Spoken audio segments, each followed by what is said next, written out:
மரண தண்டனையில் கிரேக்க தத்துவ ஞானி சாக்ரட்டிஸ்.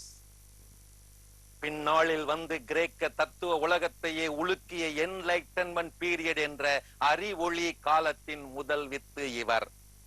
மனித சமுதாயத்தை சிந்தித்து வாழ அழைத்தவர். இளைஞனே, உன்னையே நீ அறிவாய். ஏன், எதற்கு என்ற கேள்விகளை எழுப்பு. உன்னுடைய வாழ்க்கையை நீயே வடிவமைத்து வாழ். இப்படி கற்பித்தவர் இந்த சாக்ரட்டிஸ். அதனாலேயே இவர் இளைஞர் நெஞ்சிலே நஞ்சை பாய்ச்சுகிறார் என்று குற்றம் சாட்டப்பட்டவர். விசாரணை நடந்தது, தண்டனை விதிக்கப்பட்டது. விடிந்தால் விஷம் குடித்து மரண தண்டனை. ஆனால் சாக்ரட்டிஸோ அதை பற்றி துளி கூட கவலைப்படவில்லை. சீடர்களோடு உற்சாகமாக பேசினார். விடிய விடிய ஆடி பாடி பொழுதை கழித்தார். இதை பார்த்த அவரோடு சிறையில் இருந்த சீடன் கிரேடோ கேட்டான், விடிந்தால் மரணம் உறுதி என்று தெரிந்திருந்தும் எப்படி உங்களால் இப்படி ஆடிப்பாட முடிகிறது? சாக்ரட்டிஸ் சொன்னார், கிரேடோ, வாழ்வு என்றால் என்னவென்று வாழ்ந்து பார்த்து விட்டேன்.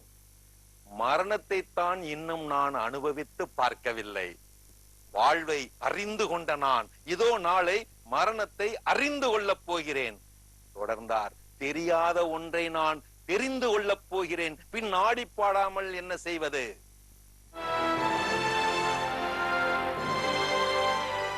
ஞானிகளுக்கு சாவும் ஒரு பாடத்திட்டமே, மரணமும் ஒரு அறிவொளி கொண்டாட்டமே.